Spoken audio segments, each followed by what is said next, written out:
Hello and welcome to Stampscapes Live. This is the sped up version of Monster Map number 2. I thought I would do a series of 3 of these pieces and see what I can come up with. Alright, so this is a 10 by 16 inch piece of semi-gloss paper. Semi-gloss is very close to matte, but it has a little bit of sheen on it, so you get some really good impressions as a result of having it slightly coated.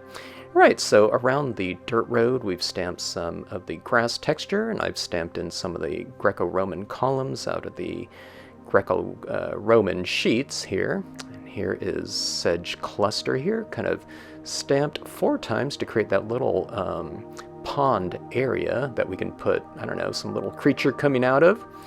We have some other Greco-Roman features here, but I'm just using them as tombstones here. They're kind of little pedestals that you can put different statuary on or whatnot, or you can use it in a garden situation, something like that. Alright, so soft hill in the background, going for another scene.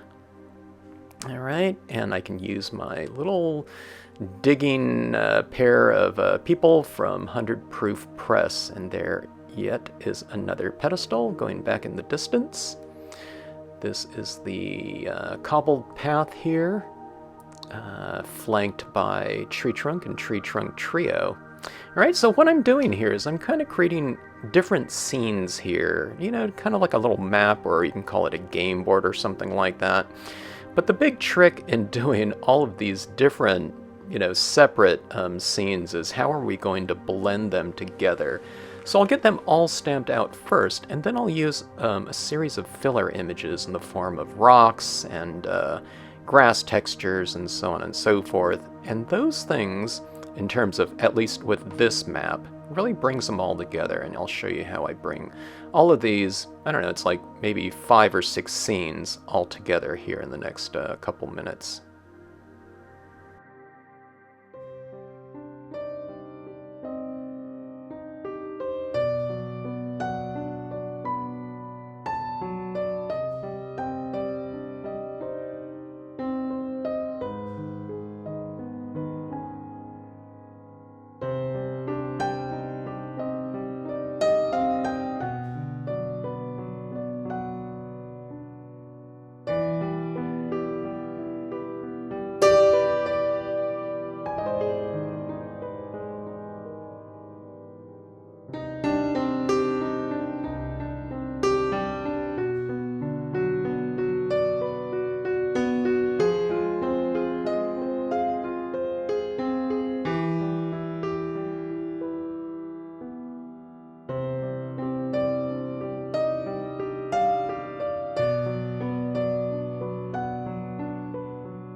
Okay, all those little filler types of objects have connected all of the different areas together.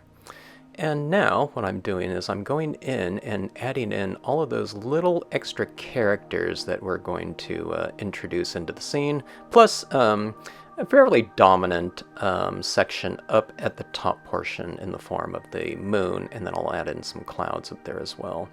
So these are a couple, like the little hiking couple and running kids or Stampscapes, but all these other little images, these funky creatures, are from just various companies that I've collected over the years. A lot of those companies aren't around any longer. Okay, this is my deer silhouette right here, and I'm going to do it in a couple different sizes.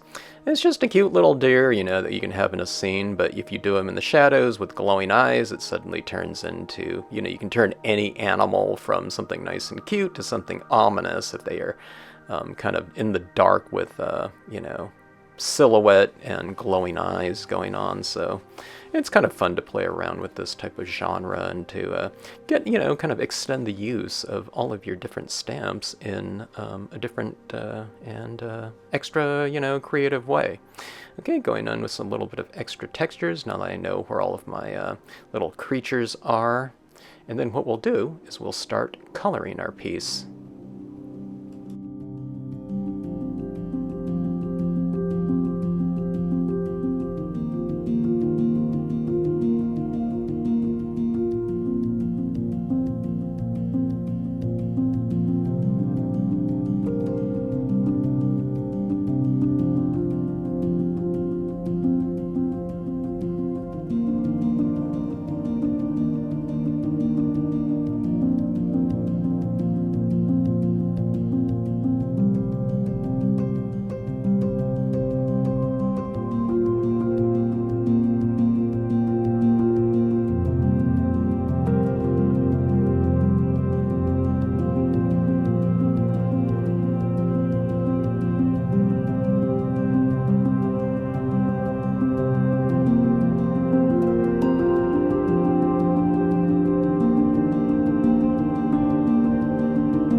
All right, that was going with some dye-based inks as well as a little bit of VersaFine Clair. a nice really dark black pigment ink, going in for some additional little details and touches in here, and really working on some different refinements with these inks. We started very light with some general tones and we worked darker. Now, when I looked at the piece, I thought we can use some extra foreground imagery to really push depth in here. So I have the spooky branch coming in from over the top, and yes, that is the name of it. And I don't know, it just gives a little bit of extra kind of depth and dimension, and it's also a good textural contrast going against those soft clouds by having something dark and, you know, kind of spiky in front of them. All right, so it really pushes that depth, and it gives us a feel that we're kind of standing underneath something looking into the scene. And this is the leaves stamped in a StazOn black. Okay, so again, it's just kind of framing off the scene at the top. And what we'll do after this is we'll go in and we'll do some, instead of general coloring, we'll go in with the colored pencil and hit it with the black detailed shading work.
Okay, now that we've developed our lighting scheme through the use of shadow, we can actually go back in and add some light types of textures and highlighting with some, or a couple acrylic paint pens. This one happens to be a 3mm, so a pretty wide-tipped paint pen. And I'm applying these little textures, maybe we should say bold textures, in the very light areas, okay? I'm just applying it where there's already a little bit of light and the background, whatever I'm using it on, isn't too much darker than the white. So we're talking about like maybe a 5 to 10% gray in the background. I'm not using it in the really dark areas because it would really stand out a little bit too much. But for those more detailed areas, we can go in with a 7mm acrylic paint pen, which is an extra fine paint pen. And you can really add it into different areas. I'm making little glowing eyes around those little prairie dogs right there. You can see it in those deer silhouettes in there. Adding some highlights on my fence right here. You can really kind of direct your lighting with this paint pen like this. The larger one too, but I really lean on my smaller one for a lot of detailed work. Like for example, maybe I color something a little bit too much. Well, I can go back in and just de-emphasize that coloring that I did or completely eradicate it and use this paint pen almost like it's a correctional pen. But after this, we'll go in with our white pigment ink and add the mist and fog that's going to give this a lot of atmosphere. So this is detailed lighting and the fog is more general soft lighting.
Okay, adding a little bit more fine-tuning there, but those little fireflies and things like that really can make the scene in some very detailed ways and whatnot.